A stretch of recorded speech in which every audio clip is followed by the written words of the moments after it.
Well, I think it's all about transferable assets, right? Transferable skills, transferable, experience from one industry into another.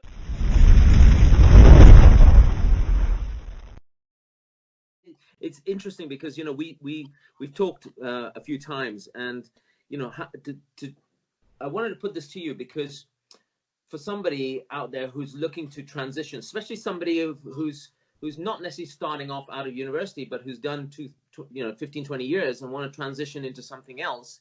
Yeah. I mean, what's your advice on that? What do you think is the best way to do that, to be successful?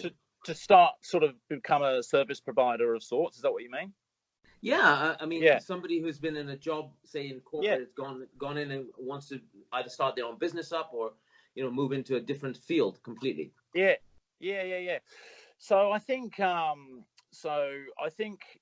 if you're talking, corporate role in an industry, you want to try another industry, still working for someone else. Is that what you mean?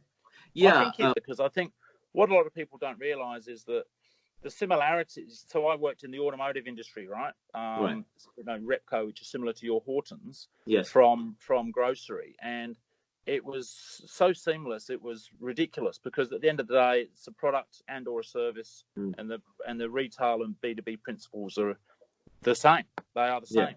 Yeah. So I think people need to understand, as I said earlier, your strengths and how those strengths can apply into another industry, and then my recommendation to people is list the top 20 businesses that you really admire, regardless of the industry.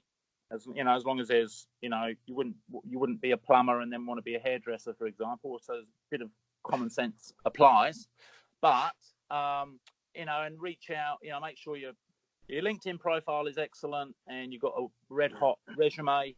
And then you reach out to these key people within these organizations directly, through LinkedIn. Obviously, face-to-face meetings are great.